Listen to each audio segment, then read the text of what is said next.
کہ صبر جو ہے وہ 3 قسم کا ہے۔ صبر علی الاطاعہ، اللہ کی اطاعت کرنے میں صبر۔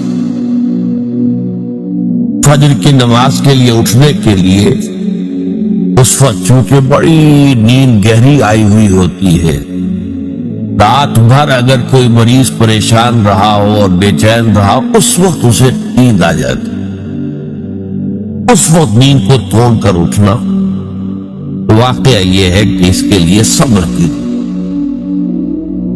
پھر یہ کہ مئی جون کے مہینوں میں روزہ رکھنا بڑے صبر کی بات۔ تو صبر علی الاطاعہ، اللہ کے احکام کی پیروی اور اطاعت کرنے میں یہ صبر آئے۔ دوسرے صبر عن المعصیہ، گناہوں سے بچنے کے لیے صبر۔ آدمی دیکھ رہا ہے کہ میں اگر اپنا وعدہ توڑ دوں تو مجھے بہت نفع ہو جائے گا، لیکن یہ معصیت ہے، اس سے رکنا تو اپنے نفس کو تھامنا ہوگا کہ وہ نفع کو نظر انداز کر دے اور اپنی بات پر جمع رہے۔ جب کوئی اور نفسانی خواہش ہے وہ ابھرتی ہے تو اس کو روکنے کے لیے انسان کے اندر طاقت چاہیے، یہ صبر۔ تیسرا صبر جو ہے وہ ہے صبر علی الابتلاء، آزمائش پر صبر۔ اللہ تعالیٰ کی طرف سے یہ ہمیشہ کا ایک قاعدہ ہے، قانون ہے کہ جو لوگ بھی ایمان کا دعویٰ کریں ان کو جانچا جاتا ہے، پرکھا جاتا ہے، امتحانات میں سے گزارا جاتا ہے، آزمائشوں کی بھٹیوں میں سے گزارا جاتا ہے۔ یہ صبر علی الابتلاء جو ہے یہ اصل میں موضوع ہے ہمارے اس 5ویں حصے، اس لیے نوٹ کر لیجئے کہ وہ صبر علی الطاعہ اور صبر علی المعصیہ وہ اس میں اصل میں زیر بحث نہیں، وہ پچھلے حصوں میں آ چکے ہیں، از خود امپلائیڈ ہو۔ لیکن صبر علی الابتلاء، آزمائشوں کے اندر جمے رہنا، وہ تکلیف ہے، پرسیکیوشن ہے، اسی طریقے سے آپ کو ستایا جا رہا ہے، وربل پرسیکیوشن ہے یا فزیکل پرسیکیوشن ہے، زبانی ایذا دی جا رہی ہے یا جسمانی ایذا دی جا رہی ہے، اس پر صبر کرنا، جانی نقصان ہے اس پر صبر کرنا، مالی نقصان ہے اس پر صبر کرنا، یہ سارے صبر جو ہے یہ در حقیقت یہ موضوع ہے اس 5ویں حصے۔ اب اس میں بھی تاریخی اعتبار سے نوٹ کر لیجئے کہ ایک تھا وہ صبر جو صحابہ کو مکے میں کرنا پڑا، اور ایک وہ صبر و مصابرت ہے کہ جو مدینے میں آ کر شروع ہوا۔ مکے میں کیا تھا؟ یک طرفہ صبر تھا، جو تمہیں ستایا جائے، تکلیف دی جائے، جھیلو، برداشت کرو، کھڑے رہو، پیچھے بھی نہیں ہٹنا لیکن جوابی کارروائی بھی نہیں کرنا۔ میرے نزدیک یہ صبر جو ہے یہ زیادہ مشقت طلب تھا، یہ صبر زیادہ مشکل ہے۔ جہاں آپ کو اجازت ہو کہ کوئی آپ کو برا کہے آپ بھی جواب میں برا کہے، کوئی آپ کو اینٹ مارے آپ پتھر دے مارے، تو ظاہر بات ہے کہ وہاں بھی صبر کی ضرورت تو ہے، لیکن یہ کہ آدمی کا ٹھنڈا ہو جاتا ہے دل کے میں نے بھی بدلہ لے لیا ہے، میں نے بھی پتھر مار لیا ہے۔ لیکن مکہ مکرمہ میں حکم یہ تھا کہ بس جھیلو اور کوئی جوابی کارروائی نہ۔ یہ جو صبر تھا یہ بڑا کڑا صبر تھا، بڑا سخت صبر، اور اسی اعتبار سے میں نے جیسا کہ آپ کو بتایا تھا کہ فزیکل پرسیکیوشن جو شروع ہوئی ہے وہ 4تھے سال سے شروع ہوئی ہے آغاز وحی کے بعد۔ اس سے پہلے صرف وربل پرسیکیوشن تھی، اور وہ بھی داعی یعنی حضور کی ذات پر مرکوز تھی۔ پاگل ہو گئے، دماغ خراب ہو گیا ہے، سحر زدہ ہے، کوئی جن آسیب ان کے اوپر آ گیا ہے، شاعر ہے، ساحر ہے۔ اب یہ ساری وربل پرسیکیوشن ہو رہی تھی، اور وہ بھی صرف حضور کے، کسی اور کے لیے نہیں۔ اس اس لیے وہ سمجھتے تھے کہ اگر حضور کا کی جو قوت ارادی ہے، ول، اسے ہم کل کر دیں اس وربل پرسیکیوشن کے ذریعے سے، استہزاء سے، تمسخر سے، مذاق اڑا کر وہ بددل ہو کر بیٹھ رہے ہیں، تو کسی اور کو کچھ کہنے کی ضرورت نہیں، یہ تحریک اور دعوت ختم ہو جائے گی۔ پہلے 3 سال پرسیکیوشن صرف وربل تھی، اور وہ بھی focused on the person of the prophet Muhammad صلی اللہ علیہ وسلم۔ 4تھے سال سے جب انہوں نے دیکھا کہ یہ تو نہ نبی کے حوصلے میں اور عزم میں کوئی کمی آئی، اور نہ یہ دعوت جو ہے رکی ہے، بلکہ دعوت تو پھیل رہی ہے، خاص طور پر ہمارے نوجوانوں میں، جو ہمارے مستقبل، ہمارے چشم و چراغ ہیں، وہ ان کے گر جمع ہو رہے ہیں، اور ہمارے غلام جو اب تک تو ثابت تھے اپنے قسمت پر کہ ٹھیک ہے ہماری قسمت تھی، اب غلام بنا دیے گئے، لہذا جو آ رہا ہے جیل رہے، اب ان میں یہ دعوت نفوذ کر رہی ہے، تو یہ تو ایسا ہے کہ جیسے بارود کا گودام ہو اور اس میں کوئی آگ لگائی جا رہی۔ تب انہوں نے پھر فزیکل پرسیکیوشن کا آغاز، انہیں مارو، انہیں پیٹو، انہیں بھوکا رکھو، انہیں لوہے کی زنجیروں میں باندھ کر گھروں میں ڈال دو، فاقے دو انہیں، اور ان کو شدید ترین ایذائیں دو۔ یہ دور جب شروع ہوا ہے تو جیسا کہ میں نے عرض کیا، اس میں بڑے صبر کی آزمائش ہوئی، اور اس موضوع پر قرآن حکیم کا ضرب سلام سورہ عنکبوت ہے۔ سورہ عنکبوت کا پہلا رکوع آیات 13 ہے، اگرچہ اس میں ایک آیت جو ہے الف لام میم حروف مقطعات کی ہے، باقی 12 آیات قرآن مجید میں صبر علی الابتلاء کا جامع ترین مقام، جامع ترین مقام، اس پر ہم نے پوری تفصیل سے گفتگو۔ اس کے بعد کے جو 6 رکوع ہیں ان کو 2 حصوں میں تقسیم کیا جا سکتا ہے۔ پہلے 3 حصوں میں گفتگو یہ ہے کہ زیادہ تر مشرکین سے ہو رہی ہے، ظاہر بات ہے کہ مکی صورتوں میں وہ مضمون تو جاری رہے گا، اور اس میں یہ ہے کہ پچھلے انبیاء کی کہانیاں جو ہیں، ان کے داستانیں، ان کے حالات و واقعات بیان کیے جا رہے ہیں، تاکہ ایک طرف انہیں یقین آ جائے کہ ان کا انجام بھی وہی ہوگا، اور ایک طرف اہل ایمان کے دل کو تسلی ہو کہ بالآخر فتح جو ہے اہل ایمان کی ہو۔ یہ 3 رکوع ان دونوں پر مشتمل ہے، اگرچہ اس میں 2 باتیں بڑی بنیادی صبر کے ضمن میں بہت ہی بنیادی اہمیت کی آئی ہیں، وہ میں نے نوٹ کروائی تھی آپ کو۔ نمبر 1 یہ کہ یہ جو لوگ توحید کو چھوڑ کر کچھ تانے بانے بناتے ہیں اپنے عقائد اور اعمال کے، یہ ان کی مثال ایسی ہے کہ جیسے مکڑی بھی ایک جالا تن لیتی ہے، تانا بانا تو اس کا بھی ایک جالا ہے، اس کا گھر ہے، تو ان کی مثال ہے کہ مثل العنکبوت اتخذت بیتا، وہ بھی ایک گھر بناتی ہے، وَإِنَّ أَوْهَنَ الْبُيُوتِ لَبَيْتُ الْعَنكَبُوتِ، حالانکہ معلوم ہے کہ تمام گھروں میں سب سے زیادہ کمزور گھر جو ہے وہ مکڑی کا گھر ہے۔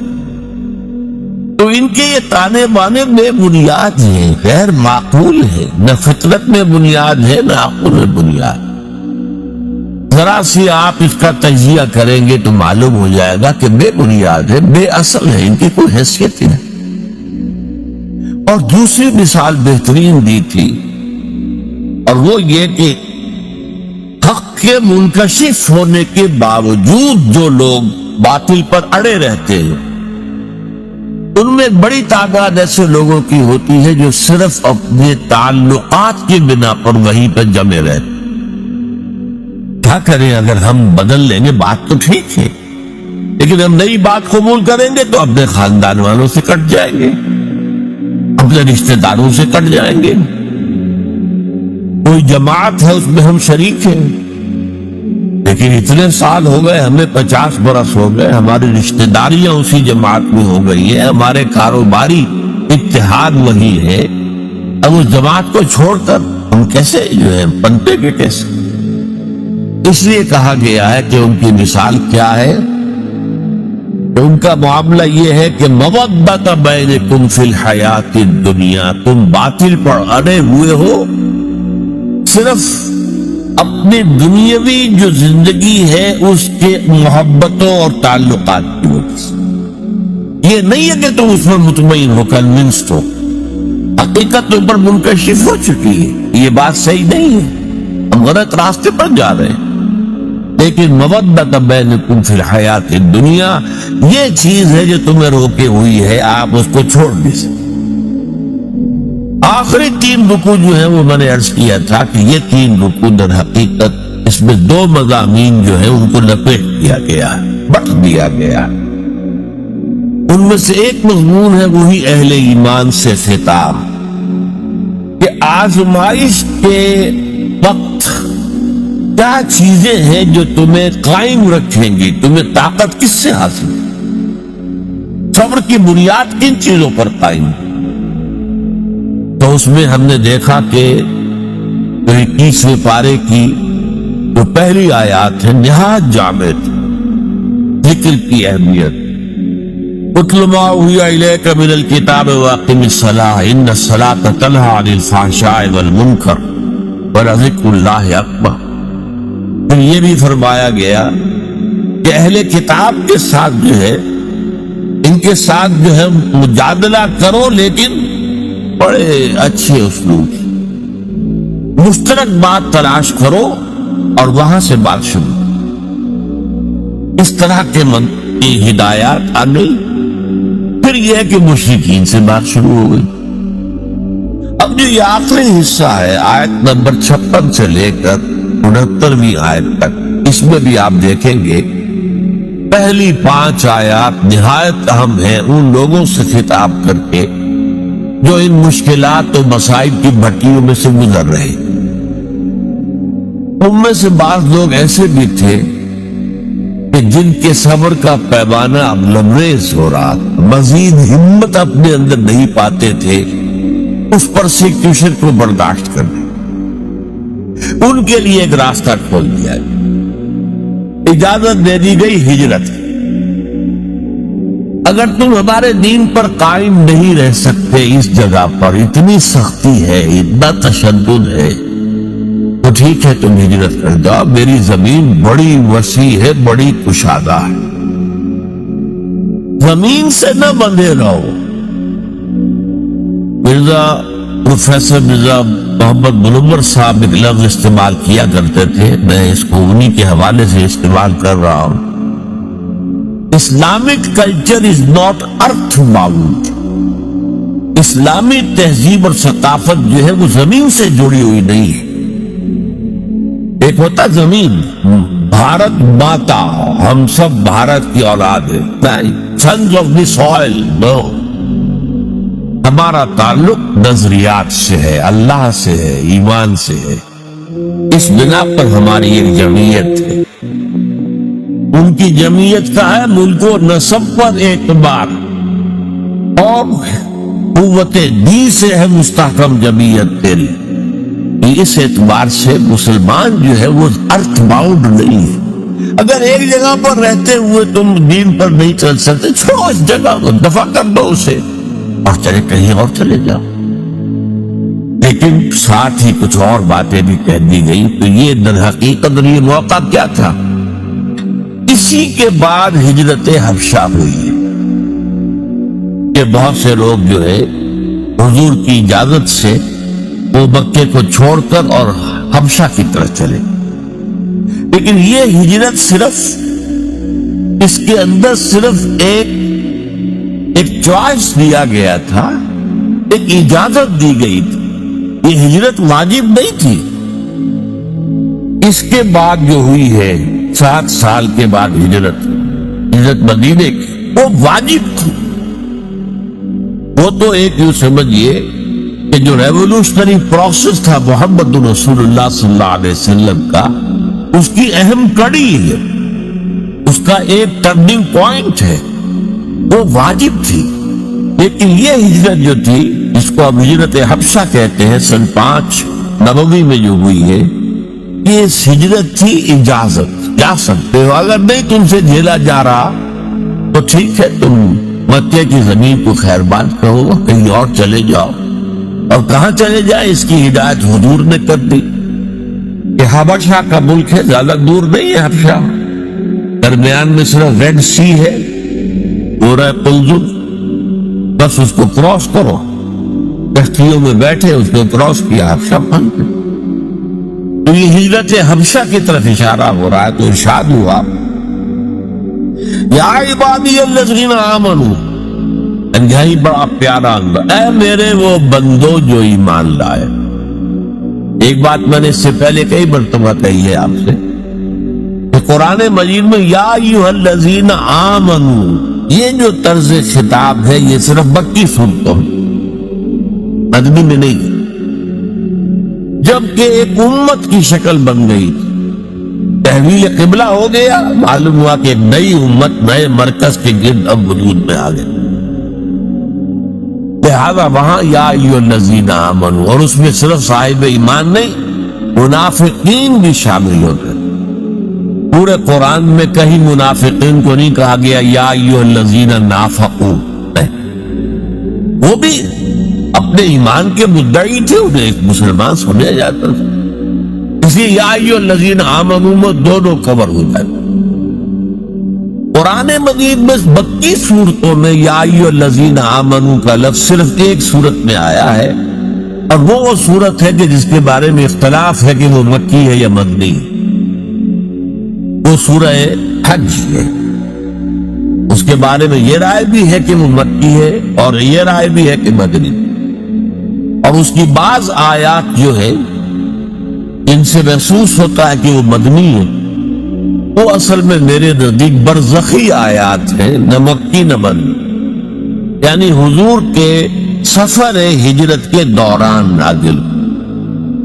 مکہ آپ چھوڑ چکے، مدینہ ابھی پہنچے نہیں، دوران میں سفر جو آیات نازل ہوئی اس کو میں برزخی کہہ رہا ہوں۔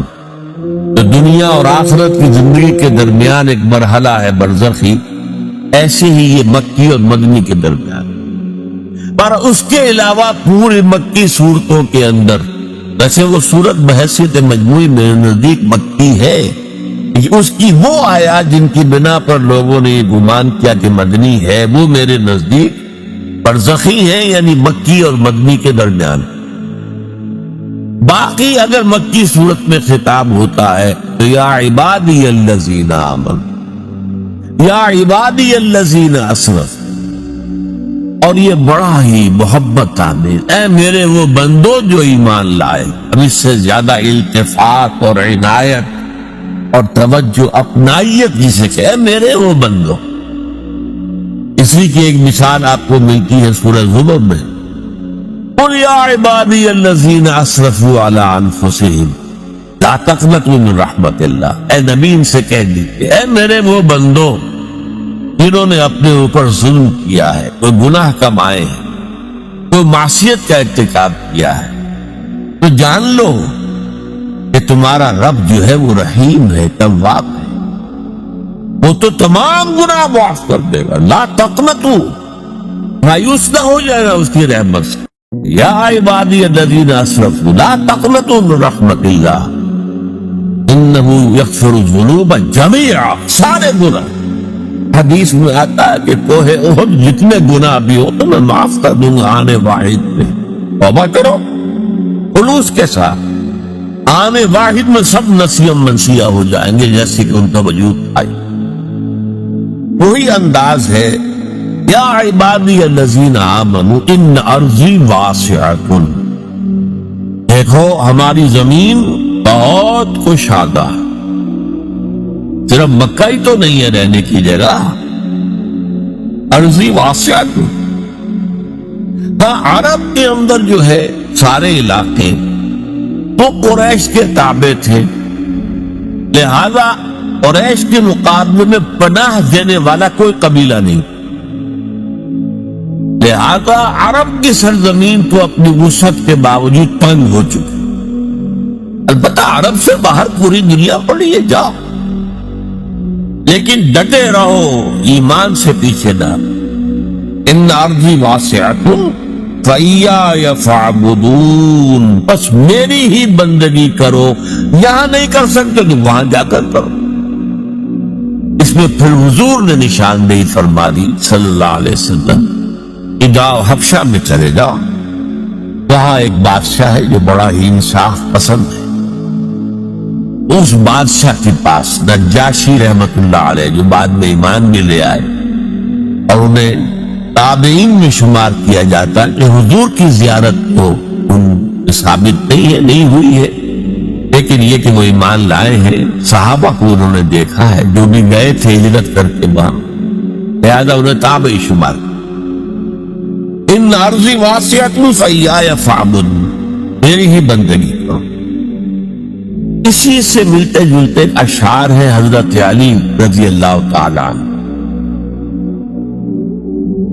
بلاد اللہ واسعۃ فضاء، اللہ کی سرزمین جو ہے وہ بڑی وسیع ہے، بلاد اللہ واسعۃ فضاء ورزق اللہ فی الدنیا فصیح، اور اللہ کا رزق بھی دنیا میں بہت پھیلا ہوا ہے۔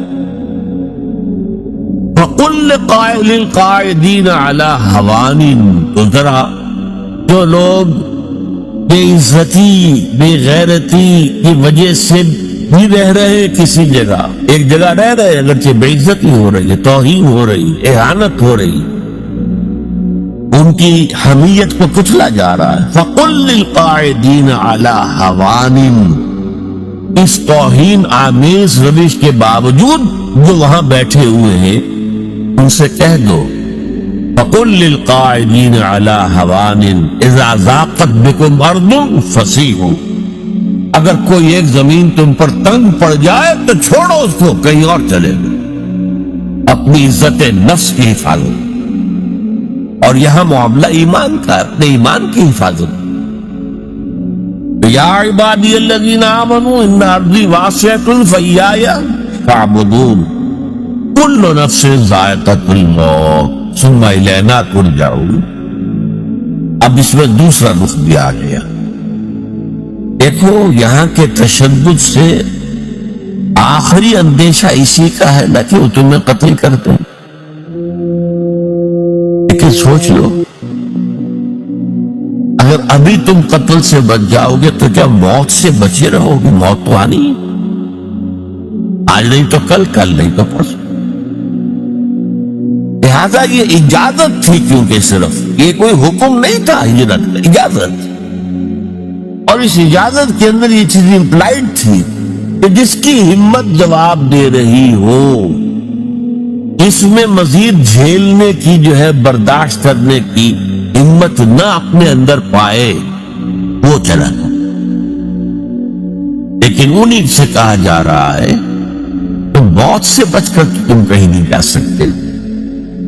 اگر سمیہ رضی اللہ تعالی عنہ اور یاسر رضی اللہ تعالی عنہ کو شہید کر دیا ابو جہل نے، اور تمہیں بھی کر دیں تو کیا تمہیں تکلیف ہوگی؟ سیدھے جنت پہ جاؤ، حساب کتاب کا انتظار نہیں ہوگا، یوم قیامت کا بھی انتظار نہیں۔ باقی لوگ بڑے سے بڑا ولی اللہ ہو وہ بھی جنت میں داخل ہوگا قیامت کے بعد، حساب کتاب کے بعد، اور تم تو جاؤ گے